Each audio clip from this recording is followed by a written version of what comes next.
What up, and welcome to the Off the Bench Podcast Network's Grit and Grind Show. I'm Daniel Ball, and today we're talking to Nicole Hunt of the South Beach Palms. We're going to get her fitness journey. We're going to talk about her story, but we're going to recap week one. Big week for her against the Brigade, and then we're going to prep and get you ready for week two against the Breakers. But before Nicole hops on here and joins us, the Grit and Grind Show is brought to you by the Mental Game Performance Coaching. If nerves, pressure, or overthinking are stealing your game day success, the mental game helps athletes turn practice into performance when it matters most. Beat the nerves, own the moment, and book your free game planning session at tmgperformancecoaching.com. Jesus One Apparel, empowering men, women, and children to take a bold step in their faith by living and breathing the message of John 16:33. Jesus won and continues to win each and every day. Chinook Seeds, the best seeds in the game. 8 flavors, mild to wild. Go to your local gas station, grocery store, convenience store. Go to the snack aisle. Pick up the blue bag, the best sunflower seeds in the game. The Omaha College World Series field is set. No better way to experience watching it live or watching it from the the comfort and just luxury of AC and on your couch. But if you're watching it at home, make sure you got those Chinook seeds. It increases the experience, I promise you. And finally, Old Dominick Distillery. Experience 150 years of tradition in the heart of downtown Memphis. From bourbon to vodka, whiskey to gin, Old Dominick's got you covered. Stop in today for a tour or to pick up your favorite bottle. You can also go online, olddominickdistillery.com. You can order anything. They got apparel, hats, shirts. They've got wine bags. They've got it all. But most importantly, they got the best spirits in the game. So check them out. And with that, we got to get to it. We got business to attend to. Help me welcome on to the show, South Beach Palm star Nicole Hunt. Nicole, Hi. What is up? Not much. Just chilling. I'm a teacher, so summer break. Oh man, Yeah. it's like what is it? And have you seen The Breakup where the guy goes, this is what we in the biz like to call party time. Exactly. Long awaited. Oh, I bet. Fun fact, I used to be in education for 15 years, so I can feel you on that. The summer, you live and work for the summer. Oh my God. It was rough this year. Well, hey, you don't make what you're worth and you don't get enough thanks. So I'll tell you right now, thanks for what you do. It's a tough grind and it's hard, but somebody's got to do the tough work. Yeah. And mine's pretty fun. I'm PE, so hey, can't beat that. Is it what grades? 3rd through 7th. So all that. That's interesting. Is it I'm assuming it's a K to 8 school? K to 2nd is our primary. 3 to 7 is our intermediate, which is where I'm at, and then high school is 8 to 12. So wow. Yeah. Wow. Where are you at? I live in Tunkhannock, Pennsylvania, so I don't know if you ever watched The Office, but like Scranton, and then drive an hour north, and then there's me in this little like town with no service. Have I watched The Office? Have I? Yeah. That's interesting, because in Florida, it's obviously you have some K to 8 schools, but it's usually K to 5, 6 to 8, and then 9 to 12. So it's different. Different. Yeah. It's hard. But either way, I don't want to talk shop with you because you didn't come on here to talk about the past months of agony that you've been going through. But I do want to get it out there. You are DBC CrossFit athlete. You're a strength coach, a CrossFit level 2 trainer, and you're adding not only a PE teacher, but you're adding to it a utility player for the South Beach Palms. It's quite the resume. What do how do you balance it all? Or is everything outside of being a PE teacher is what keeps you sane enough to keep going back to be a PE teacher? Yeah, kind of. It is a lot. And when I talked to Briley, I was like really hesitant on joining. I was kind of a last minute sign because I had been asked before by another team. And I was like, there's no way I can handle it. But she kind of like explained it to me and it like just so happened that the weekends, the matches where I was not doing anything. So I'm like, I might as well try it. Like, but it gets hard, but I look forward to the gym every day. That's kind of my me time, and after all the chaos of the day, I can like focus on something, and so it's not really, doesn't seem like a lot. Yeah, I was going to ask, usually when you talk to people in education, they're either early morning, first thing, workout, or they're after the school day's over. Do you find training to be tougher, after you've gone through the day, or do you feel like it's easier because you got some aggression built up that you got to get out? um Sometimes I'll do like endurance, like a bike in the morning. I don't like to lift in the morning, really. Don't I have like creaky joints and a bad knee. So afternoon I feel pretty good, but then I am exhausted. Thankfully, like I go to the weight room at our school after I'm done teaching, and then I coach there for like an hour and a half. So and I really enjoy that. So it kind of like gets me like a little cooled down from the day of like screaming kids. But then I will sit in my car in silence for like 10 minutes before I go to the gym just to like, oh my God. But I'm very routine, like eat the same thing, come home, make the same thing, have the same bedtime routine, and during the school year anyway. Yeah, it's tough. Or I mean, I don't know. I feel like it is easier that way when like there's no thought, like you just know what you're eating, you know what you're doing, you know what your schedule is. It makes life a little bit more simpler, and obviously you're balancing it all. So whatever the structure of the day is, keep it up. It's working. Yeah, thanks. um but let's get into your fitness journey. Obviously, you just don't come out of the womb ready to start lifting weights and working out and being a grid player. Maybe you did, I don't know, but for you, where does fitness start? Is it as you're a kid growing up in sport, or was this something that you developed later on in life? Kind of later on. I was always like a runner, so I did cross country and I did track. I was a jumper. But I wasn't very like competitive. Like my sister was really good, my older sister, so I was always just like chasing her. And I also did high school rodeo and like that kind of like barrel racing and 4-H, and so I had my horse. And that was kind of my like main thing. So I love to do that, and that I was pretty competitive.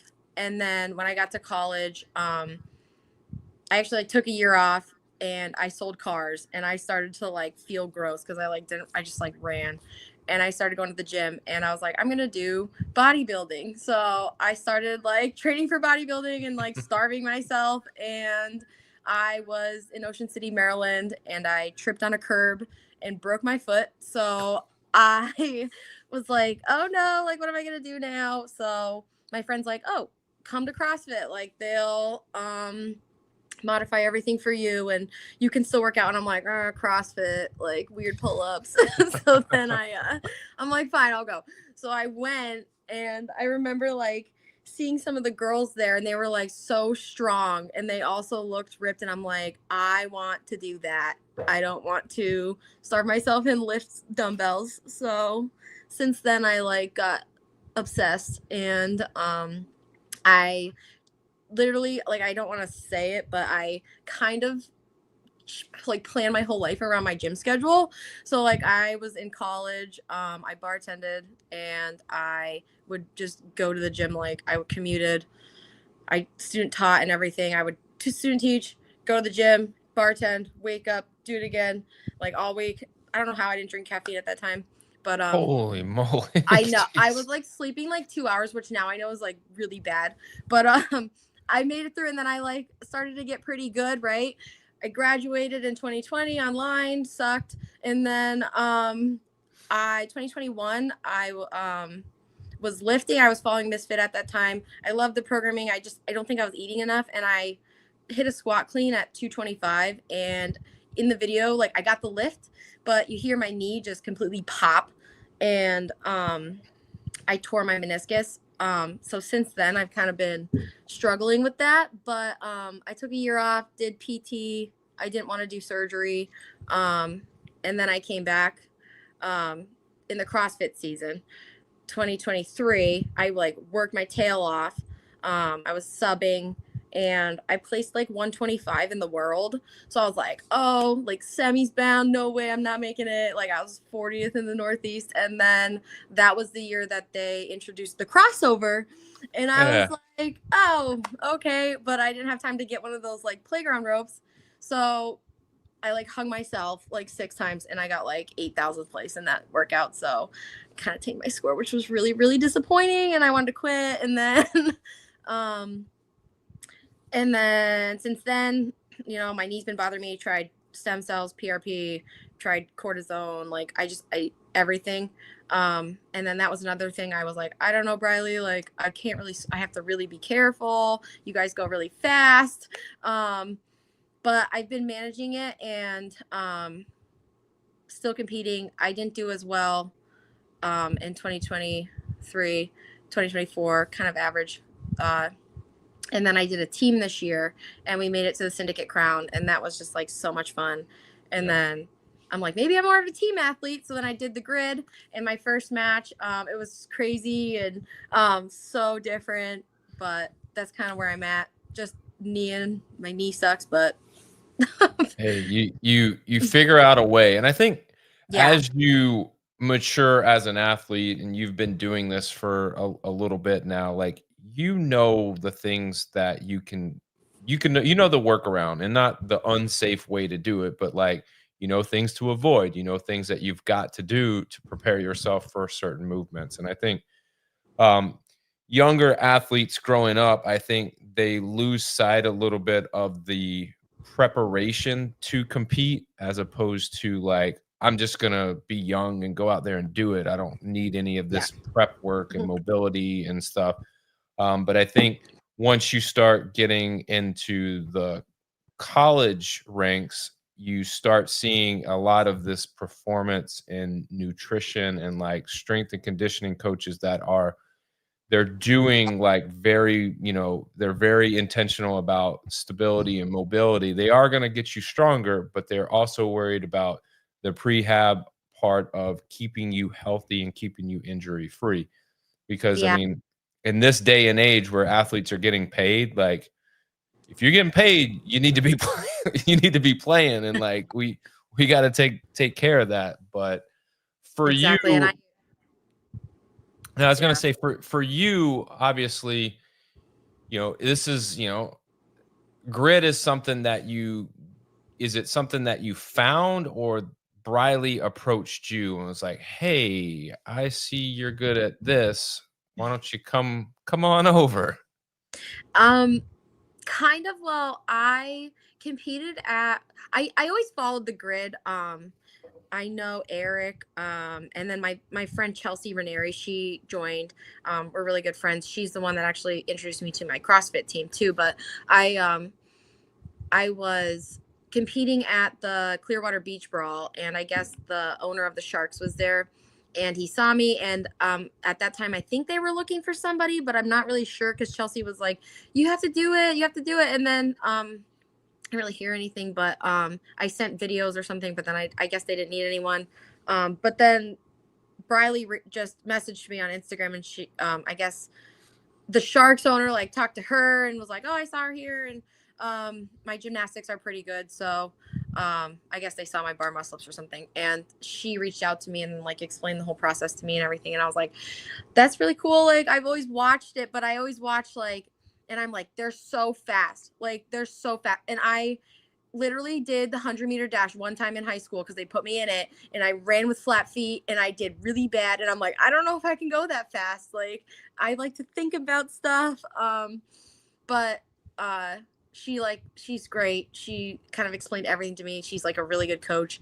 I was working with her a lot before like the first match, just sending her videos and stuff, and I'm pretty good at like picking stuff up kind of fast. So I like the butterfly ring muscle ups, like all that stuff is new to me, but it's really cool.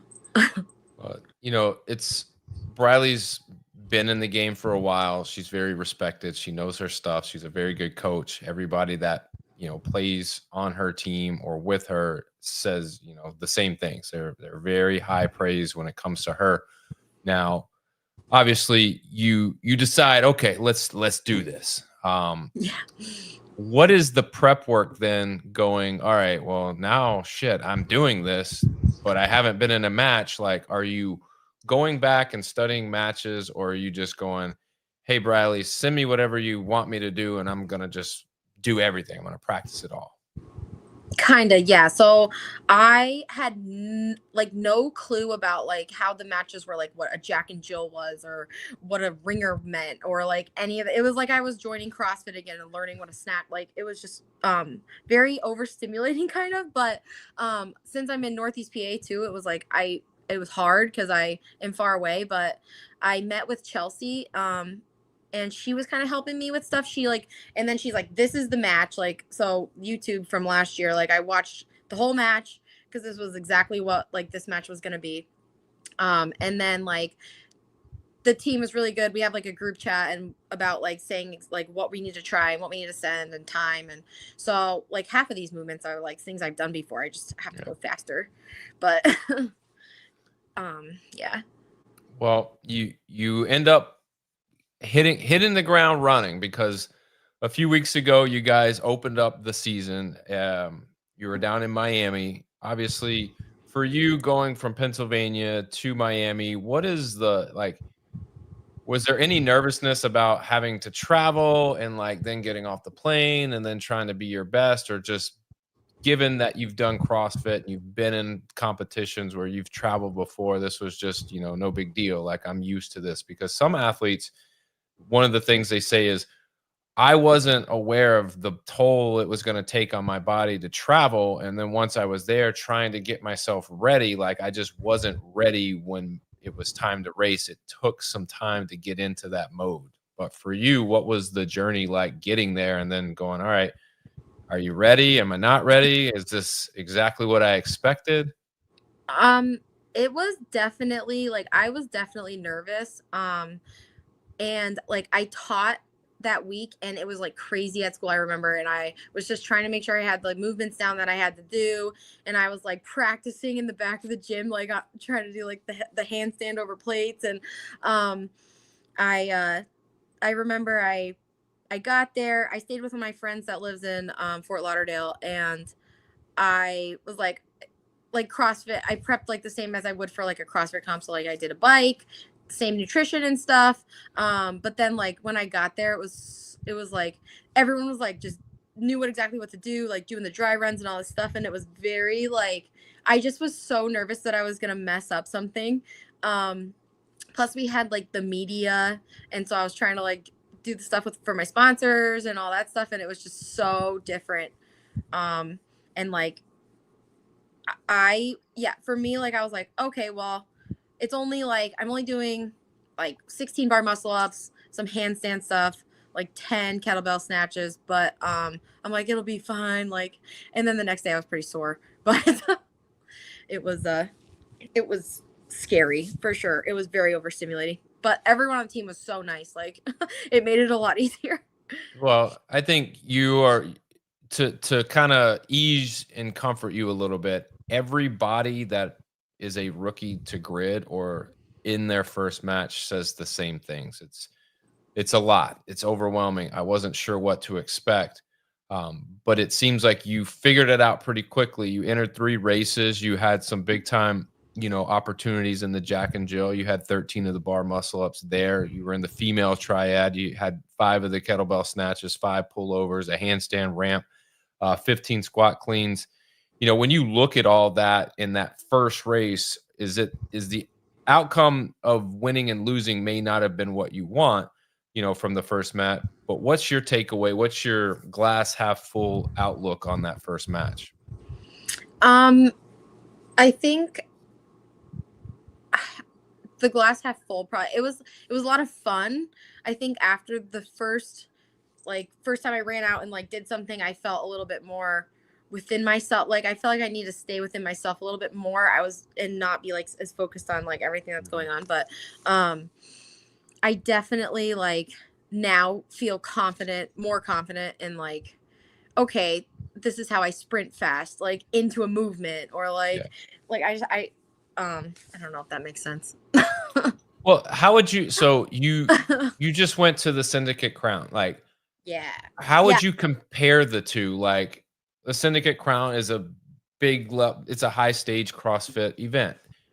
Grid is a high level professional, atmosphere. So, like, when you compare the 2, are they the same as far as, like, that feeling when you're going out there for the first time? No, I would say Totally different?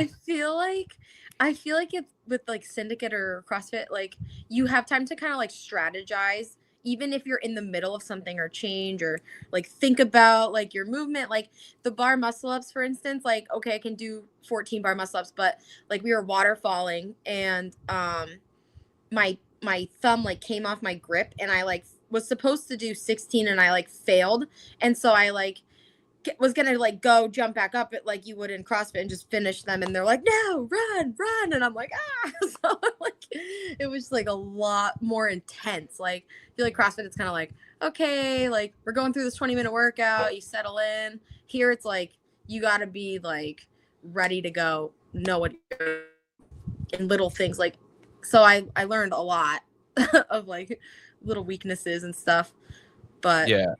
definitely different. Well, I mean, from a viewer standpoint, you couldn't tell. You look like you'd been doing it for a while. You look like a natural out there. All right.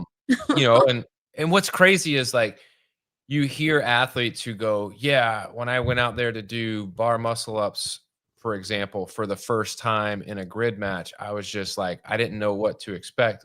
But what's funny is, how many bar muscle ups have you done in your entire life? Like, you can do So, bar muscle yeah, ups, but when you add it to that stage, it's like, "Oh shit, I forgot what do I do?" exactly. And I'm like, and then my grips for some reason, like they felt like they were not staying apart, and I was like, oh no.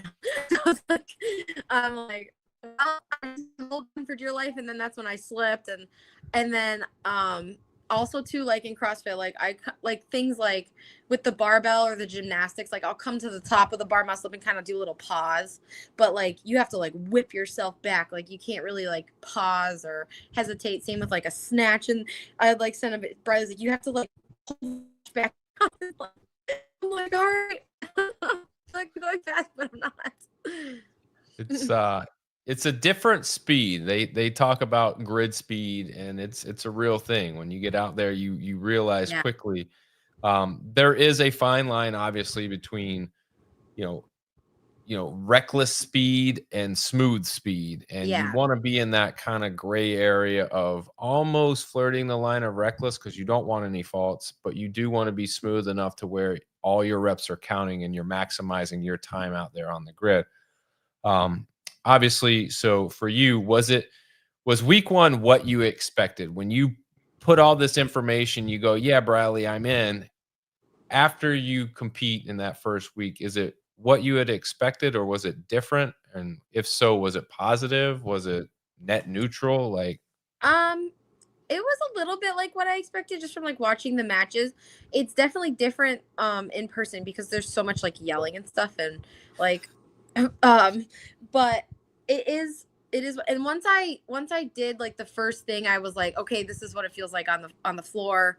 This is what I'm like more confident. Like even the announcer, I think at one point was like, she looked a little nervous before, but she looks ready now. I was like, it's true.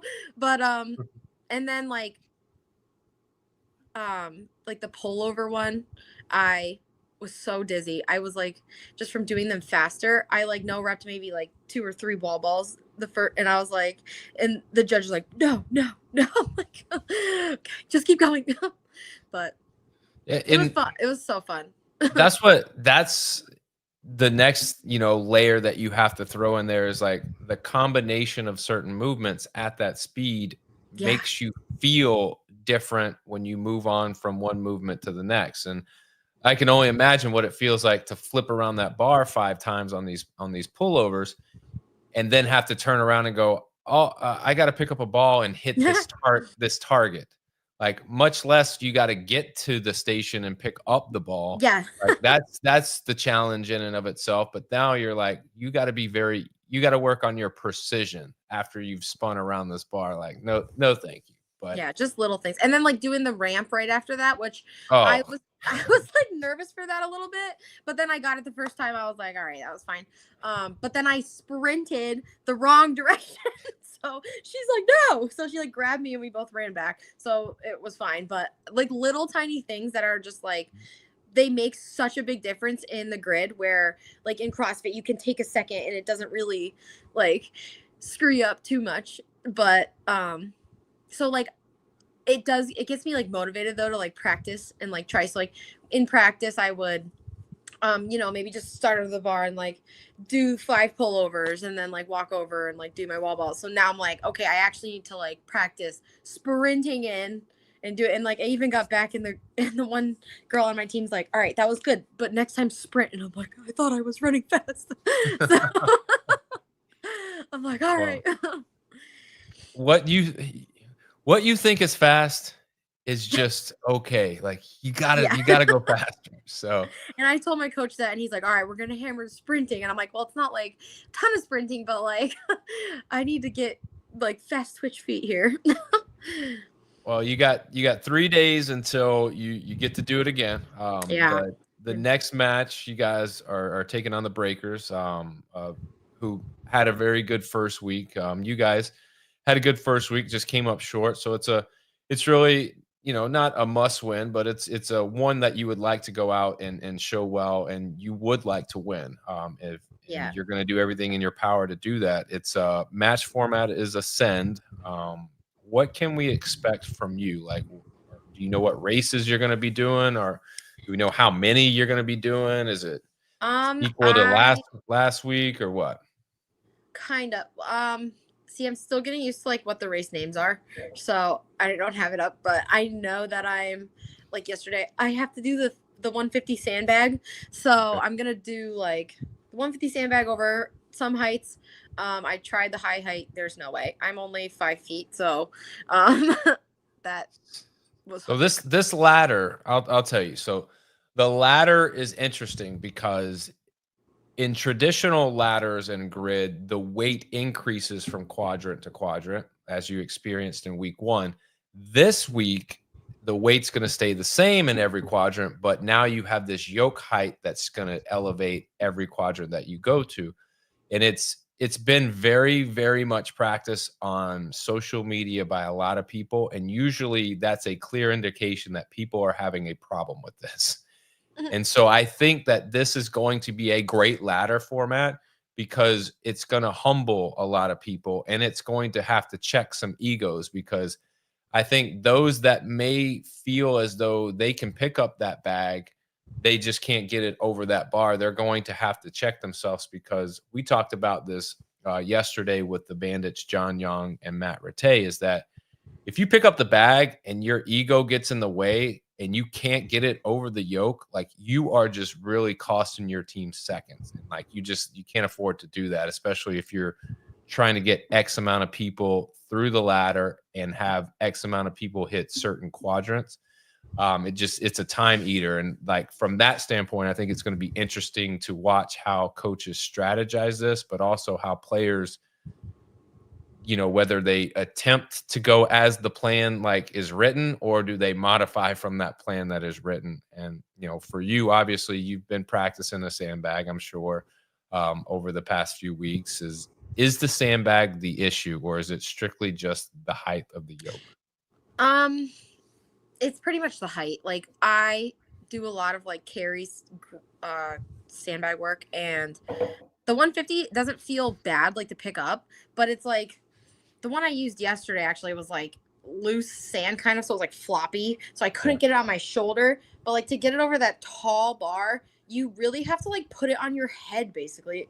Well, I would, and like shove it over. But even like we have Arthur on our team, and he's literally like 6'5" or something, and he like has to put it on his like shoulder and really shove it Yeah. over there. So I feel pretty confident in picking it up. It's just getting that hip and like getting it up over the thing. And I also used like a rack, and I just had J hooks at the different heights. So I would do one, move the thing up, go around, do the sandbag back, and then I pick it up and like stare at the bar, and I'm like, I cannot get it up there. So But Yeah, it's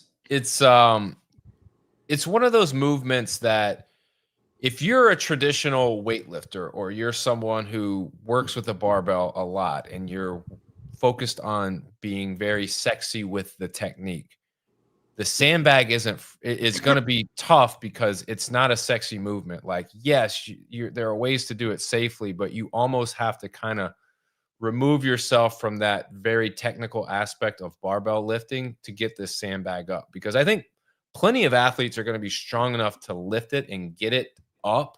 It's a matter of, all right, positioning it to get under it and pressing it over high enough to where you can use the leverage of that bar to roll it over.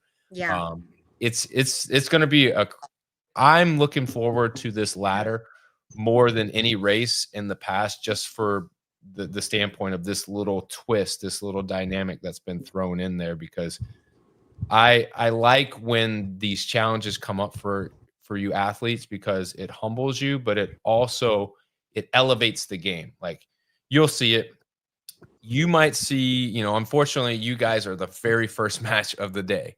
yeah. So what you guys will do will dictate how other Everybody. teams, approach this. And by the time the nightcap match comes on, you'll probably see the strategy fine tuned, and it'll probably be a little bit easier. But that's just a tribute to the athletes that you guys are, is that Yeah. you're able to meet those standards, and when challenges are thrown at you, you figure it out pretty quickly.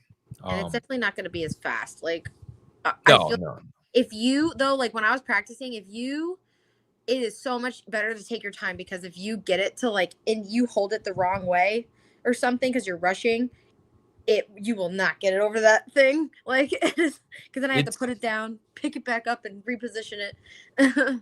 yeah, it's almost like if you attempt it once and you don't have it, You even gotta though try. you know you can do it, it's almost like you got to stop and go, Yeah. because you're now affecting the person behind you if you're continuing to like Yeah. try these reps. But what does the team have to do now that you had a pretty strong showing in week one, but end up coming up on the wrong side of victory there?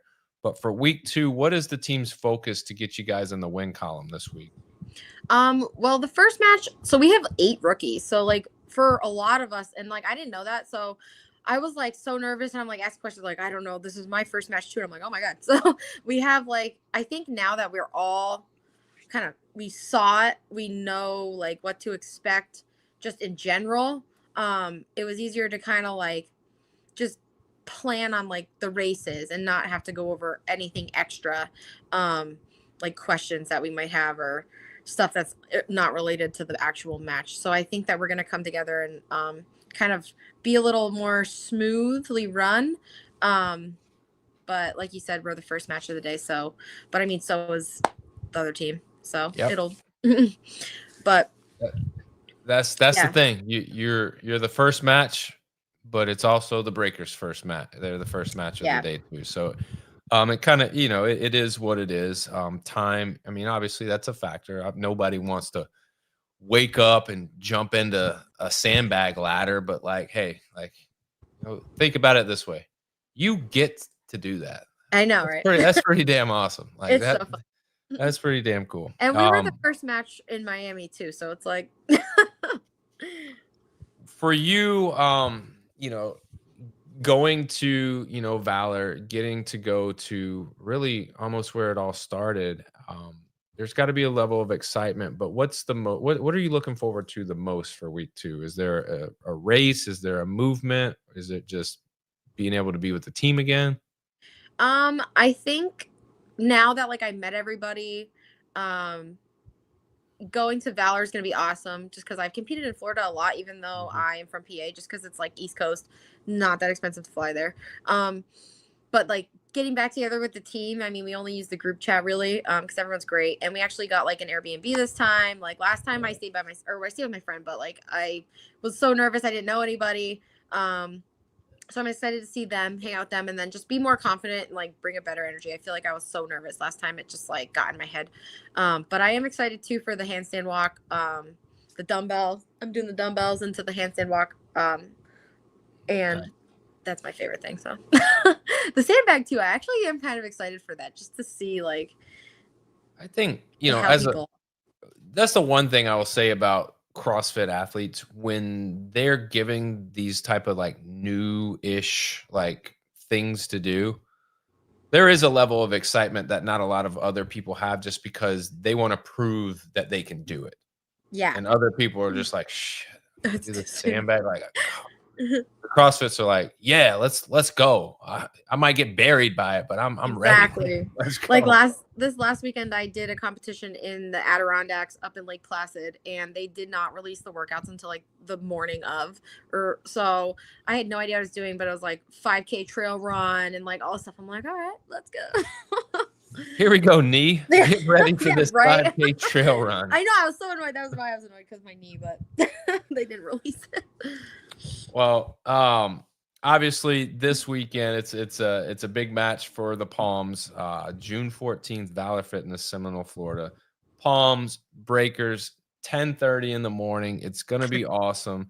For you, I hope you get there safely. I'll look forward to touching base with you, talking to you a little bit, just kind of Yeah. picking your brain on how you feel about week 2. But it's going to be fun. It's going to be awesome. But I also appreciate you taking the time today to join us. Is there anything, Nicole, that you want to plug or promote before you get out of here? I just want to shout out my coaches too. My right now it is the Dad Bod Chronicles. And Nice. his thing is be better, not broken. So that has really worked for me the past 3 years. And then my other endurance coach, Summit Performance, he's one of my sponsors and also just awesome guy. So intelligent. Will pick you apart and find your weaknesses and fix them. And then just all my other sponsors, they're great. Especially if you have never tried American Energy coffee, I really, really suggest it. Hand-picked beans, so good. Yeah. American Energy. Yeah. I'll send you a picture if you want. Oh, please do. Big Dan Cook. coffee connoisseur. Big coffee. Oh my God. connoisseur, It's so. so good. Well, Nicole, I appreciate it. Best of luck this weekend. Look forward to talking to you. And if there's anything you need along the way, hey, reach out to me. All right. All right. Thank you so much for having me.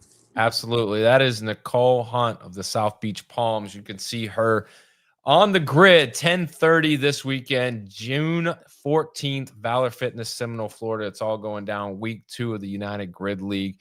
If you like hearing Nicole's story, or you just like hearing us average Joes talk X's and O's, please like, share the podcast on Facebook. Head over to YouTube, click like, click subscribe, click notifications. That way you're first to know when new content is dropped, and we're dropping it like it's hot all the time. Y'all stick around with me tomorrow. We got Brett Henry. We're continuing the Palms train. Brett's going to stop by. He's going to talk to us. He's going to get us even more hype for this weekend's match with the Palms and the Breakers. But until then, this has been the Grit and Grind Show. As always, remember, strong body, sharp minds, grit and grind all the time. We're out.